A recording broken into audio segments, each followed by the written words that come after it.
എൻസൈക്ലോ വിങ്സിൻ്റെ പുതിയൊരു വീഡിയോയിലേക്ക് നിങ്ങൾക്ക് ഏവർക്കും സ്വാഗതം. ഈ വീഡിയോയിലൂടെ നിങ്ങളുമായി ഷെയർ ചെയ്യുന്നത് വിദേശ യാത്രകൾ ചെയ്യുന്നവരാണെങ്കിൽ നാലാൾ അറിയുന്നതിന് വേണ്ടി ബോർഡിംഗ് പാസുകൾ സാമൂഹ്യ മാധ്യമങ്ങളിൽ പങ്കുവയ്ക്കുന്നവർ തീർച്ചയായിട്ടും ഈ വീഡിയോ ശ്രദ്ധിക്കേണ്ടതാണ്. നമ്മുടെ വീഡിയോസ് ആദ്യമായി കാണുന്ന സുഹൃത്തുക്കളാണെങ്കിൽ ആദ്യമേ തന്നെ ചാനലൊന്ന് സബ്സ്ക്രൈബ് ചെയ്യുക. അപ്പോൾ നമുക്ക് വിശദാംശങ്ങളിലേക്ക് കടക്കാം. വിദേശ വിമാനയാത്രകൾ നാലാൾ അറിയുവാൻ ബോർഡിംഗ് പാസുകൾ സാമൂഹ്യ മാധ്യമങ്ങളിൽ പങ്കുവയ്ക്കുന്നതിൽ മുന്നറിയിപ്പുമായി സൈബർ സുരക്ഷാ വിദഗ്ധർ രംഗത്ത് വന്നിട്ടുണ്ട്. സ്മാർട്ട് ട്രാവൽ വെബ്സൈറ്റ് റിപ്പോർട്ടിലാണ് ഇതുമായി ബന്ധപ്പെടുത്തിയുള്ള മുന്നറിയിപ്പുകൾ നൽകിയിട്ടുള്ളത്. യാത്രക്കാരൻ്റെ പേര്, ടിക്കറ്റ് നമ്പർ, ബുക്കിംഗ് കോഡ് തുടങ്ങിയ വ്യക്തിഗതമായിട്ടുള്ള വിവരങ്ങൾ അടങ്ങിയതാണ് ബോർഡിംഗ് പാസ്. ഇത് സാമൂഹ്യ മാധ്യമങ്ങളിൽ പങ്കുവയ്ക്കുന്നതിലൂടെ ഹാക്കർമാർക്ക് അനായാസം വിവരങ്ങൾ കൈക്കലാക്കുവാൻ സാധിക്കുന്നതാണ്. പറന്നു ഉയരുന്നതിന് മുമ്പ് തന്നെ വ്യക്തിഗത വിവരങ്ങൾ തരപ്പെടുത്തി യാത്ര മുടക്കുവാനും സൈബർ തട്ടിപ്പുകാർക്ക് സാധിക്കുന്നതാണ്.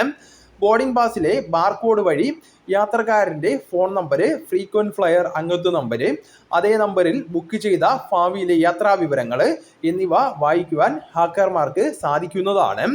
വിമാന സീറ്റ് മാറ്റുവാനും ഭാവിയിലെ വിമാനയാത്രകൾ മുടക്കുവാനും യാത്രാരേഖകൾ പങ്കുവയ്ക്കുന്നതിലൂടെ സാധിക്കുന്നതാണ്. എയർലൈൻ അക്കൗണ്ട് മാറ്റുവാനും ഹോട്ടലുകളിലും വിമാനത്താവളങ്ങളിൽ നിന്ന് തുടങ്ങുന്ന ട്രാൻസ്പോർട്ട് ബുക്കിംഗ് മാറ്റി ആൾമാറാട്ടം നടത്തുവാനും ഇത് മുഖേന സാധിക്കുന്നതാണ്. ബോർഡിംഗ് പാസ് പങ്കുവയ്ക്കേണ്ട നിർബന്ധ സാഹചര്യമുണ്ടായാൽ രഹസ്യ സ്വഭാവമുള്ള ഭാഗങ്ങൾ ഒഴിവാക്കണമെന്നും ഇതുമായി ബന്ധപ്പെടുത്തി അധികൃതർ ആവശ്യപ്പെട്ടിട്ടുണ്ട്. എല്ലാ യാത്രാരേഖകളും സ്വകാര്യ വ്യക്തിഗത വിവരങ്ങളായിട്ട് കണക്കാക്കുന്നതാണ്.